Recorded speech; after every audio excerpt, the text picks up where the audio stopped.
Good morning, everyone, and thank you for rising early and joining us here for the Roseville Business Council. My name is John Connolly. I'm president of the Twin Cities North Chamber of Commerce. We do this in partnership with the City of Roseville and the St. Paul Area Chamber of Commerce. Great to see everyone here. Lots of information to share this morning, especially from Mayor Roe. Just a quick start off, I want to recognize BATSI, Builders Association of the Twin Cities. Is Dave around here? Dave, I think, was at the front greeting everyone. They're our gracious hosts for this morning. I appreciate them opening up their house for us. And just to give them a little shout out here, they do run a little event called the Parade of Homes. About a 5-weekend deal going on, and some of those are in Roseville here. Check it out if you get a chance, and the guidebooks I believe you can get as you exit, as well as at holiday gas station stores. Okay, that's their commercial. Just wanted to thank everyone again for being here. Always check websites for events and programs that are coming up that are going to be relevant for your business, and that's at twincitiesnorth.org. And I want to hand it over now to my friend here and give her an opportunity to share a little bit about St. Paul. Great. Thank you, John. My name is Shannon Watson. I am the Director of Public Affairs for the St. Paul Area Chamber, of which many of you are members. Thank you so much for being members and being part of the association and the great work that we're all trying to do in the East Metro.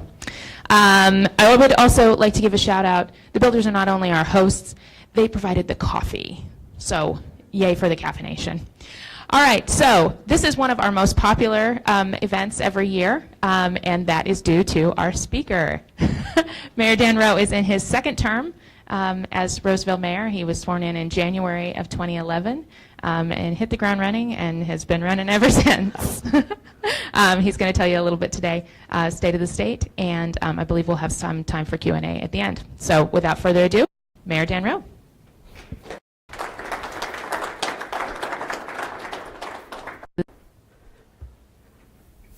Well, I guess since I hit the ground running, that must be why I'm sweating all the time. But want to thank you all for being here this morning and taking this opportunity to learn a little bit about the state of the city. Actually, not the state of the state. I'll leave that to others to take care of that, but the state of the city.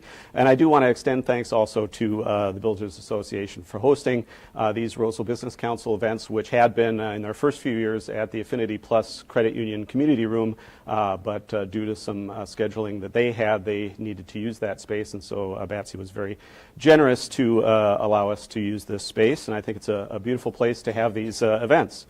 But on to what we're here to talk about, which is the state of the city in Roseville. In recent years, or as in recent years, the news continues to be largely good for Roseville. Our unemployment rate remains below the state's unemployment rate, which in turn also remains below the U.S. average, although those two are converging a little bit more recently. We have been benefiting from the strength in both the business and housing sectors in Roseville. That has resulted in tax base growth that spreads the tax burden more broadly in the city, keeping the average taxpayer's property bill in check while the city is able to make strategic key investments in our long-term success, much like in the private sector. We here in our local government in Roseville are acutely aware, and we see examples every day, that the very healthy state in which we find ourselves as a community has a little bit to do with what we as the local government do, but has a whole lot to do with what is done day in and day out in the community by people who live here, work here, own businesses, and volunteer, and care about each other in Roseville. And I know I say that every year, and in fact I'll admit that I actually lifted that line almost verbatim from last year's speech. So if you look it up, you'll see that. But we really do see examples all the time of that in Roseville, and we all see this. I believe that's why we're all so invested in this place that we call home. So now a little bit about what we as the city government have been doing over the last year and what's planned coming up. And remaining consistent with past practice, I continue to organize this annual accounting based on community aspirations that have been aggregated from our last community visioning effort that we did in Roseville. And those aspirations are, we in Roseville aspire to be a community that is welcoming, inclusive, and respectful. We aspire to be safe and law-abiding, economically prosperous with a stable and broad tax base. We aspire to be secure in our diverse and quality housing and neighborhoods, environmentally responsible with well-maintained natural assets, physically and mentally active and healthy, well-connected through transportation and technology infrastructure, and engaged in our community's success as citizens, neighbors, volunteers, leaders, and business people. So starting with our aspiration to be welcoming, inclusive, and respectful, as we survey the world around us, in so many respects, this aspiration seems to be really challenged right now. Yet, at the local level, we also have a great opportunity to lead by our example of how to meet each other where we live, get to know each other and understand each other, and find ways to work together for our common interests. As a city government, we continued in 2017 to have the Imagine Roseville dialogues about race and government, with discussions about the intersection of immigration policy and local law enforcement, as well as a town hall with Chief Rick Mathwig and Lieutenant Erica Scheider about policing in Roseville. As a result of the immigration policy discussion, the City Council affirmed police department policy to not inquire about immigration status unless necessary to the case. And we put that in place, or the council put in place a requirement that the City Council has to vote to change that policy. Local law enforcement officials, including our own chief, understand that for everyone in the community to be safe, everyone in the community must feel safe to call the police as either witnesses or victims of crime. Shortly after affirming the police department policy on immigration status, the City Council also adopted a broad policy statement for the city on inclusion. The statement promotes respectful conduct, equitable service, and diversity in the community. It condemns discrimination and pledges the city government to fairness and unbiased treatment of all. A key City Council priority in 2017 and 2018 is called inclusive community and governance. Two tasks included under that priority are continuing the Imagine Roseville community conversations and also the city staff participating in GARE, or the Government Alliance on Racial Equity. The City Council has asked our Human Rights, Inclusion, and Engagement Commission to review the Imagine Roseville efforts that we've undertaken to date and recommend any changes that we can make to that process to improve it going forward. We've also, I should say a little bit about GARE. GARE is a Minnesota partnership of the League of Minnesota Cities and two national organizations, one called Race Forward and the other called the Haas Institute for Fair and Inclusive Society, and is part of a nationwide effort for folks in local government to achieve racial equity and to advance opportunities for all. We have 14 Roseville City staff who are representing almost all the departments and almost all the pay grades in the city, and they've already begun participating in the GARE program this year, and we look forward to their recommendations coming out of those efforts. And under welcoming and respectful, one recent and very personal example of the city's efforts was the fire department's response to a local family whose mother was hospitalized just days before Christmas. The mother was, as a result, unable to get Christmas presents for her three daughters, ages 3, 4, and 7. But the department tried and was unable to obtain help from local charity organizations due to the short notice before the holiday. But they went ahead and connected with a generous local resident and also contributed their own time and funds to buy and wrap presents for the kids and provide a holiday meal for the family. I think we are humbled and heartened by this example of caring and generosity that goes beyond just doing the job. In Roseville, we also aspire to be safe and law-abiding. And acts like that and countless others, large and small, on a daily basis, lead us in Roseville to be truly grateful for the men and women of great professionalism and character that make up our police and fire departments. Both departments are continuing to evolve to meet new challenges. For example, the fire department has completed the first phase of converting its staffing to full-time firefighters, while being supported by paid on-call part-time firefighters as those firefighters transition out of the department through attrition. The department has taken a more proactive role in the past recent years in fire safety inspections of local businesses and multifamily housing using that on-shift staff. For 2018 and going forward, the department is also taking on hotel inspections and multifamily licensing inspections in the city that were previously done by the state of Minnesota and by our Community Development Department building inspectors. This change will free up those building inspectors at the city to better address new construction and remodeling inspections while not losing that key public safety aspect of providing safe lodging and housing in our community. Also recently, at the request of the fire department, the City Council enacted an ordinance to require sprinklers in a greater percentage of building remodels than before, which will improve fire safety for more people than ever in the community. Changes taking place in the police department as well. Longtime Police Lieutenant Lauren Roseanne recently retired at a ceremony that I was pleased to attend, and others in the department have stepped up to accept new roles and responsibilities. 2017 saw the police department put in place policy guidelines and try out and decide upon technology for body cameras for all officers. Use of the cameras will be implemented in 2018 in an effort to provide better records for cases, as well as greater confidence in the accountability and transparency of our policing efforts. In addition to implementing the body cameras, another priority for the police department has been to have all sworn personnel receive 40 hours of crisis intervention training, which includes things such as decision-making and de-escalation approaches. About half of the officers so far have completed the training, and the department is on target to complete the training in 2018. One result that's already been realized from this increased level of training is a number of notable instances in the city of effective de-escalation just in the past year, leading to safe outcomes for all involved. In continuing efforts to have a police force that more appropriately reflects the diversity of our community, the Roseville Police Department is maintaining its policy of seeking community service officers, or CSO candidates, who can speak more than one language, and preferably languages that are spoken at home in our local school districts. As most of us are aware, the scourge of the opioid addiction crisis is a national public policy or a public safety and public health issue that unfortunately affects us here in Roseville too. Roseville's first responders, like others around the country, have been saving lives over the last few years by administering emergency drugs like Narcan to overdose victims in an all too frequent number. The Narcan that has been available to our first responders in Roseville over the last 2 years was provided initially through state grant funds and more recently through generous support from the Roseville Police Foundation. We're grateful to have that life-saving medical solution, but more must be done by way of prevention before people get to the point of overdosing. Of course, much of that work has to be done at policy levels above local government, but we here can and will try to do as much as we can to be part of the solution.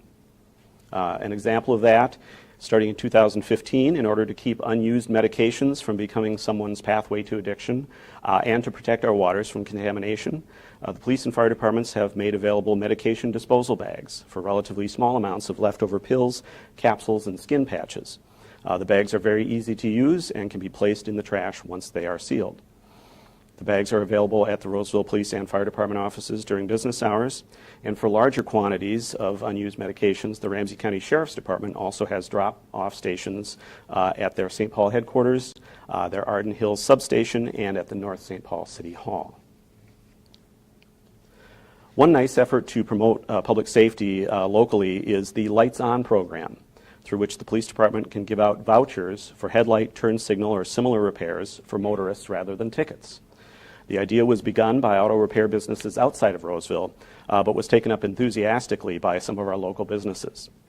The reasoning behind the program is to try to prevent vehicle equipment issues from becoming a reoccurring entrance into a cycle of tickets, unpaid tickets, warrants, and criminal records that can be very challenging for folks of limited means to get out of.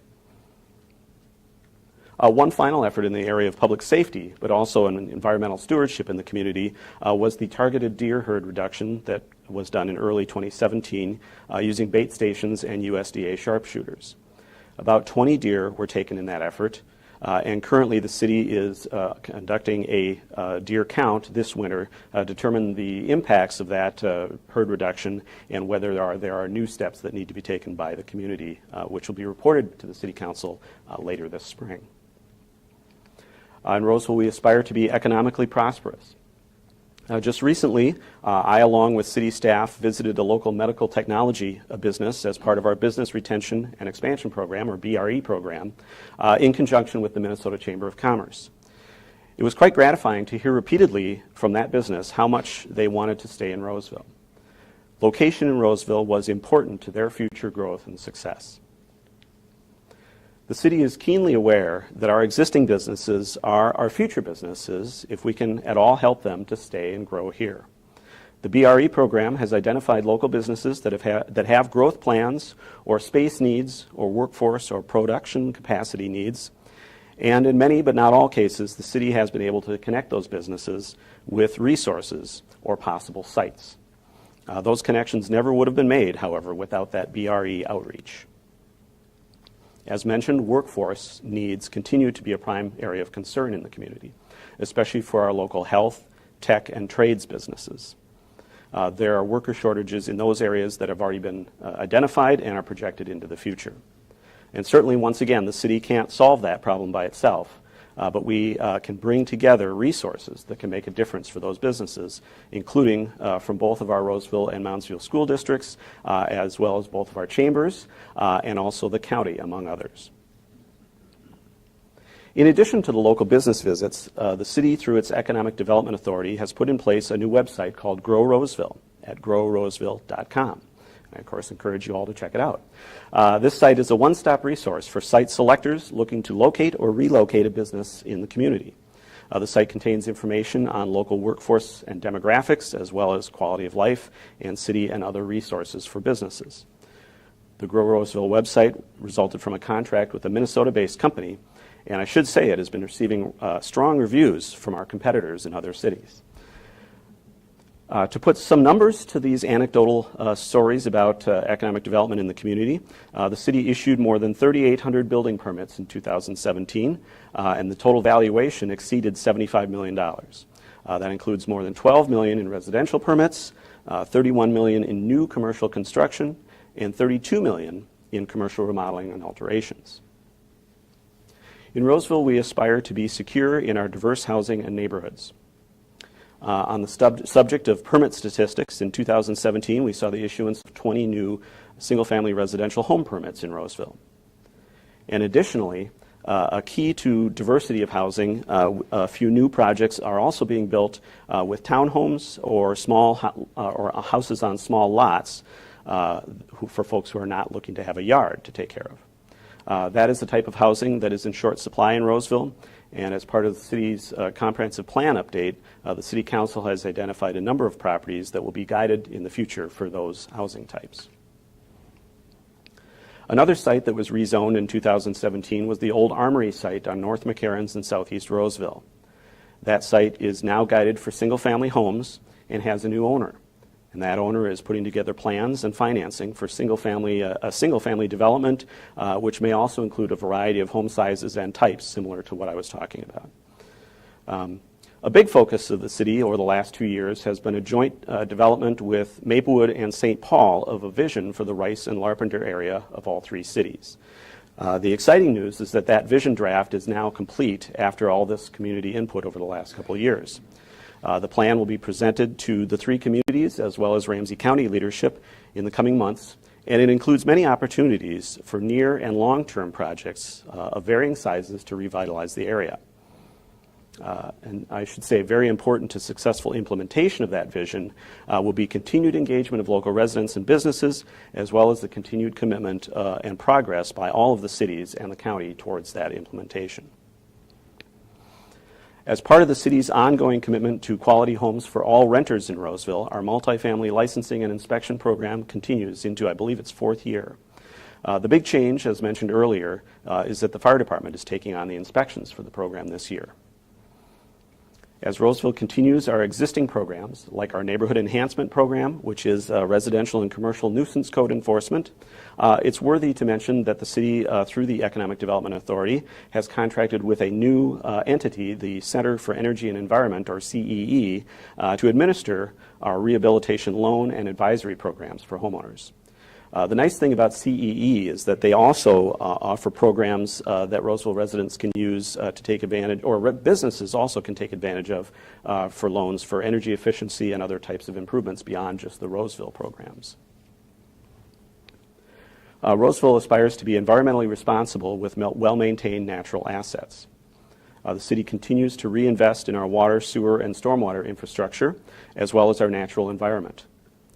Each year, more and more water and sewer lines are being replaced or relined in Roseville.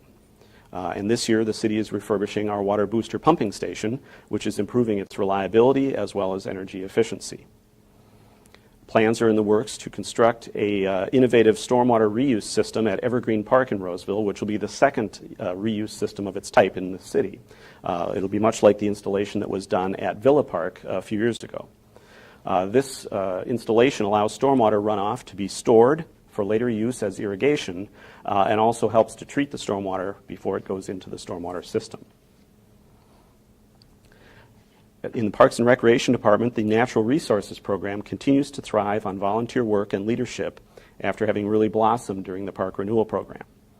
In addition to that program in 2018, there will be a $354,000 DNR grant-funded habitat restoration effort that goes beyond the previous invasive species remediation to add this habitat restoration in our community. And I should note one area of additional focus this year in the environmental area will be the possible revisiting of a solar installation at the City Hall campus. In Roseville, we aspire to be physically and mentally active and healthy. Roseville continues to benefit from the efforts of the community-driven health initiatives such as the Roseville Alzheimer's and Dementia Group and the Roseville Community Health Awareness Team, or CHAT. Those entities are not city programs, though city staff does provide insight and support, and both programs provide educational offerings on relevant topics for our people in the community, including our aging population. Additionally, and excitingly, I think, the folks at CHAT are working with a company called New Tracks, which is a suburban Ramsey County transportation company, to pilot a circulator bus loop in southern Roseville in the coming months, with the hope of developing a permanent service, much like one that's in operation in White Bear right now. Of course, healthy and active lifestyles continue to rely on park amenities. In 2017, the city worked closely with local residents to plan 2 new parks in the community that will be constructed in 2018. One is at County Road B and Cleveland Avenue, and the other is on Marion Street, just north of Larpenteur in southeast Roseville. Another key public asset related to active living is, of course, the Cedar Home Community Building at the golf course, which is under construction right now, and I just drove by this morning and saw it's continuing to progress and hopes to be open and complete in June of this year. Not only will that building serve as the clubhouse for the golf course, but it will be a flexible rental event space to complement our skating center and the smaller park buildings throughout the city. Through a combination of park renewal funding and county funding, several pathways and sidewalk connections were started or completed in 2017, with some rolling over into 2018, comprising about just under 2 miles in total. These are largely short connections in the system as opposed to long following a street for several miles. But what they do is they fill in gaps in the existing system, and they make those connections between, for instance, multifamily housing and transit routes in the community. In Roseville, we aspire to be well connected. And I talked about the pathways, but while the city continues our annual street rehabilitation program, which is something that's been going on for about 20 years, where we do rehabilitation of several miles of streets each year, and that is endowment funded for the last 20 years. So basically we had a fund set up and we're able to use the interest earnings in that fund to support the program without having to assess property owners for these street improvements. The funding is becoming more challenged, and so the city is looking at ways to make sure and keep that funding strong. So each year for the past 3 years, the city has added a couple $100,000 to our tax levy to implement additional funding towards that street improvement program, and those increases to the levy to support that will probably continue for the foreseeable future until we stabilize that funding. As this aspiration also states, we aspire to be connected through technological infrastructure as well as roads. For the last several years, the city has partnered with school districts, neighboring communities, and the county library to complete city-owned fiber connections between various facilities and Roseville City Hall. And in 2017, fiber links were added to the CTV facilities in western Roseville and to school sites north of City Hall. And what these connections allow us to do is to provide city-provided IT services to all of these entities without dependence on costly private fiber connections and at a cost to those entities that is less than what a private sector IT service would be. Sort of related to that is something that I just have to mention because I'm on the Cable Commission, but we did finally, after several years of negotiation, complete a new 10-year cable franchise with Comcast, which will serve our local cable TV and internet customers. But the reason I mention it here is that a part of that agreement allows, or Comcast is providing internet connection and data services at a negotiated rate for a couple of the entities and communities that participate in the Roseville IT services that aren't yet on that fiber network. So it's important to have that connection there in the community. In Roseville, we aspire to be engaged in our community's success, and I talked about a number of these engagement efforts over the last few moments here, but I just wanted to recap a little bit of that here in this section. We as leaders in the community know the importance of people being engaged. Without that engagement, communities, and especially first-ring suburbs like Roseville, can decline very precipitously. So over the last year, we've seen many examples of engagement in our community. Roseville's commitment to the use of volunteers has continued to grow since we established a volunteer coordinator position in the city a few years ago. The natural resources volunteers I mentioned just a moment ago are just a part of that. In fact, in 2017, more than 1,500 people volunteered in various capacities for the city of Roseville, including over 250 new volunteers who hadn't participated before. And all in all, they contributed about 4,000 hours of valuable services to the community. Our local businesses are also engaged, as I mentioned, through efforts like the Lights On program and the Roseville Police Foundation that I also mentioned, as well as other park support organizations and event sponsorships in the city.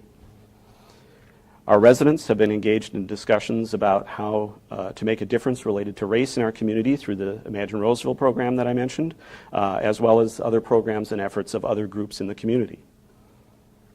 And continuing a long tradition in the Parks Department, the planning of those two new parks on Cleveland and Marion involved extensive neighborhood outreach, and also this year included new techniques to engage the immigrant community around the Marion Street site.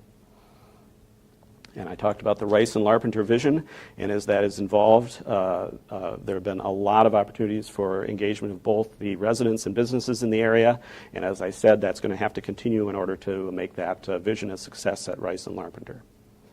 I'll also mention that the Roseville Comprehensive Plan update will be adopted later this year, and that also has involved a lot of input from the community, especially on purpose targeted input to neighborhoods surrounding areas that are proposed to have a change in use, because that's something that we felt we didn't do as well as we could have last time.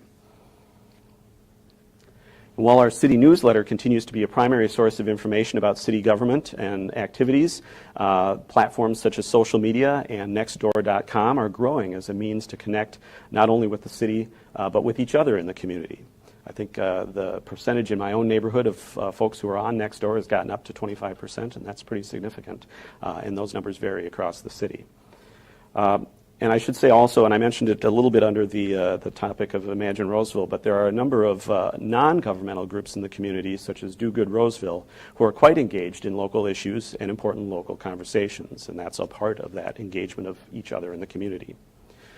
So I think I can speak for our fellow elected officials in Roseville as well as city staff in saying that while we will always have challenges to face, some great and others small, we have much to be thankful for and proud of as we continue to face those challenges and celebrate our successes together.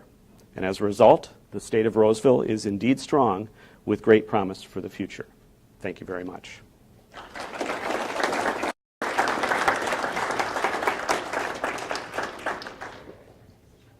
And I think there's a chance for questions, which I don't know if I have any answers, but.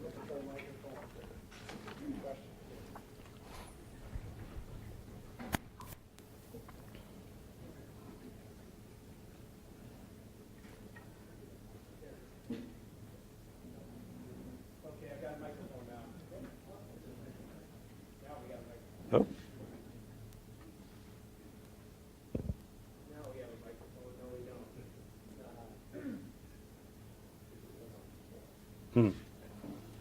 I'm not seeing a bunch of people raising their hands either. That's maybe I just covered things too well.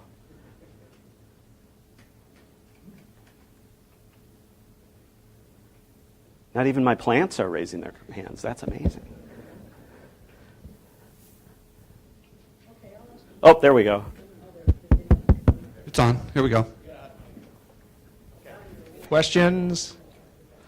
Okay. Thank you. Thank you, Mayor Roe. This was a great presentation. I'd love to hear about the partnership. So I'm Mary Jo McGuire, Ramsey County Commissioner for this area, and I love the partnerships that we have with Roseville, and I know we're working on the Rice and Larpenteur, and I just met with our Public Works Director, and I know he's been meeting with yours, and I just wonder if you want to comment any more about the partnerships that we do have with the city, the state, the county, and the federal government, and how that's so important for the work that we do. Thank you, and that was a great setup question. I'm glad I told you to ask that. Yeah. Right. No.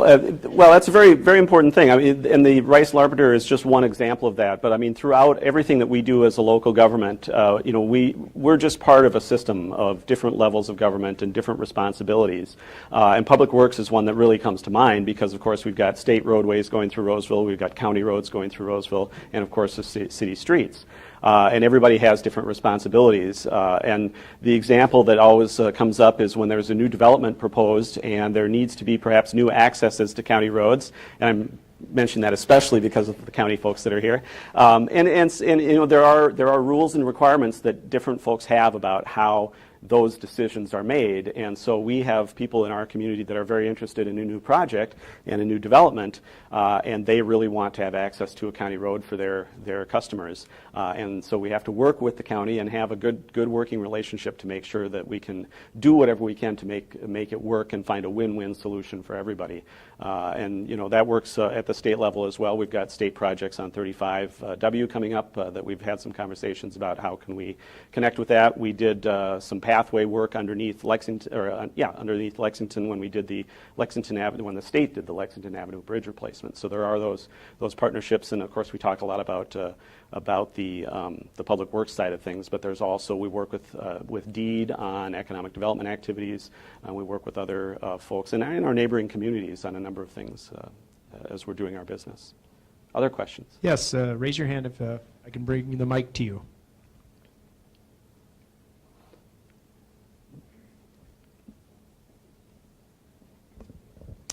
Thank you, Mayor Roe.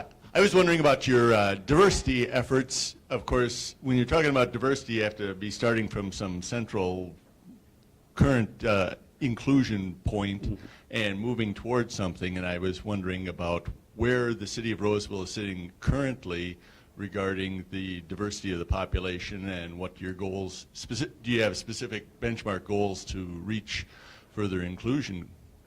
I think we've got a pretty good handle on what the diversity of the community is, especially as we look at our school district and the students in the district. Certainly that's sort of where we see the most diversity in the community, and some of that is not all residents of Roseville, but certainly we know that that's changing, and I don't have specific numbers right at my fingertips here, but we also know that there is a change happening in our community, and we're becoming a more diverse community, both in terms of age and in terms of various other measures of diversity. And so what we do is we keep track of what those sort of broad statistics are. We want to look at our workforce as a city government as one part of that. We also want to make sure that what we're doing as a city is conscious of the whole community and making sure that, and that's part of that GARE effort, is part of making sure that we don't inadvertently have rules, regulations, or requirements that adversely affect different people in the community. So I think there's much more to come on that, and we're still in early stages of sort of getting our act together in that regard, but we continue to be focused on that. Other questions? Morning, Dan. Thank you so much for your presentation, Mayor Roe. What a fantastic and going on here in Roseville. Jim Johnson, University of Northwestern. I noticed in the presentation not a lot was referenced in education as far as what's going on at the elementary level up through post-secondary in Roseville, and I know there's a lot going on with some of the reconstruction of the buildings and that. Could you talk a little bit about the good things of education right now? I can talk a little bit about it. It's a little bit outside my area of expertise because, of course, the school districts are responsible for a lot of that.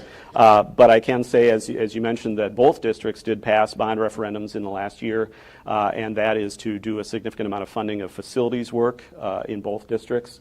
There is a need for things like classroom space. There is need for things like some flexible space that can be used for newer types of programs that are in schools these days that weren't there when the schools were built 20, 30, 40, and 50 or more years ago. And so those are the types of things that the districts are doing. They're trying to sort of get to a 21st century facilities framework for what they're doing to educate kids these days. And it's not just sort of your traditional types of things either. I mean, they're doing a lot of work at least at Roseville Area High School in terms of some of their vocational types of training efforts as well. So I think that's a key part of what they're looking at in the school districts in terms of making sure that the kids that are coming out of the schools are going to be able to be successful in this new world that we live in. So that's a lot of what's going on. But definitely the school districts are focusing a lot in those areas. And I did mention also some of their workforce connection efforts with mentoring programs and work shadowing and things like that are going on.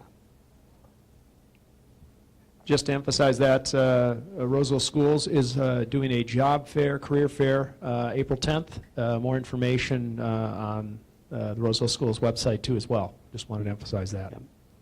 And the city's helping support and sponsor that as well.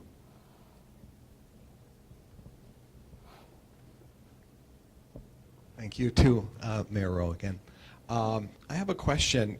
You know, it seems like, we hear about the Amazon effect and how it's affecting retail, and Rosedale continues to grow. Do you want to talk about that, why it seems like people talk about retail being down, but we're still seeing investments? And we're very happy that we're seeing those investments, certainly. So thank you for mentioning that. And it's something that I don't know that we, at the city completely know the answer to either, because you're right, there is the whole online and Amazon effect in terms of retail.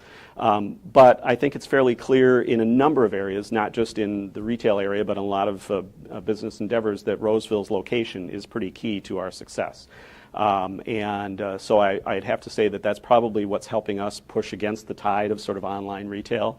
And it doesn't mean that we don't have our problems in retail in Roseville too. I mean, we do still have, transitions. We've, had the businesses like the Circuit Cities that aren't here anymore, and so there still is change and turmoil in the industry itself. But I think we've been able to keep our occupancy rates pretty good, and certainly that reinvestment that Rosedale has been making, not just in the last year and a half or so, but even prior to that, in that site is something that we can be thankful for, and hopefully as the whole marketplace and industry evolves, the new model, whatever it is something that Roseville can continue to take advantage of. And certainly, though that might be well after my time as mayor, hopefully the leadership in the community will continue to pay attention to that and be ready to be responsive. Time for a couple more. I see back over. Hello, Mr. Mayor. I'm Mike Kampmeyer with IPS Solar, and we recently moved to Roseville and are excited to be part of the community, especially the business community. But curious about your ideas and thoughts on sustainability for the city. And that sustainability is something that's very important to us as we look at our operations in the city. In fact, we're step 2 in the Minnesota Green Step Cities program, and we're very close to being step 3 out of the now 5 steps. I think they added one since we started in the program. Doesn't seem fair. They keep raising the bar for us. But so there are things along those lines that we're doing. And, some of the next steps, I was just talking actually to the city manager yesterday, are things like sustainable procurement policies, and looking at some of our other efforts in terms of how we manage our resources at the city. But that's something that has been a focus for a number of years. That actually came out of our Imagine Roseville visioning process in 2005, I think it was, as a very strong desire of people in the community to make sure that we were focused on sustainability. Besides sort of environmental sustainability, we do focus quite a bit at the city on financial sustainability of our operations as well. So we converted from a 5-year look forward in our capital improvement planning to a 20-year look forward. So we make sure we are really accounting for the cost of what it's going to take to maintain our infrastructure, because that's a big part of what local government does. As I mentioned, the water and sewer and roads and all of that. And so we've really been very conscious of making sure that we set aside the funds necessary to keep those infrastructure elements able to be in good shape and in good repair going forward. So sort of, we've been looking at sustainability across a lot of different areas, not just necessarily in the environmental part of it, but certainly things like our geothermal system at the skating center that helps, with our cooling of the skating surface and capturing some of the energy related to that has been an important thing that we did a few years ago, and we continue to look at ways to expand that system to the rest of the City Hall campus in terms of taking advantage of that heat storage. One or two more, maybe? Oh, it's a council member. This will be a tough question. Why did I vote the way? No. Well, we could go there, but I won't. So thank you, Mayor Roe, for representing everything that's going on in our community. Kind of to tag on, Lisa Laliberty, City Council member.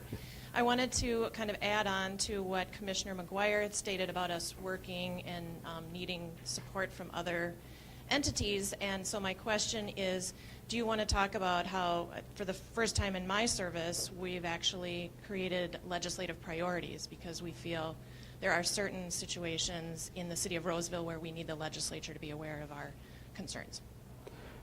No, it's a great point. And I think, the city probably has had legislative priorities at some level more informally in the past, but we did, as a city council, adopt a slate of priorities that we are going to be focusing on with our legislators and with the legislature going forward, that are things that are important to the community, both to sort of, things that the local government does, whether it's election reforms and or helping us with the cost of the MNLARS fiasco, or whether it's things that help our businesses in the community, either individual businesses in the case of the legislation for Bent Distillery, or more broadly across the community in terms of some of the deed support programs and funding for those. We have definitely set up a formalized list of our legislative priorities, and we've asked our legislators in to hear about those, and we've met with legislators and continue to do so, and plan to be active also as testifiers at the state capitol as appropriate. So thank you for mentioning that, and of course that's something that Lisa knows a lot about and is very focused on as one of our leaders in the community.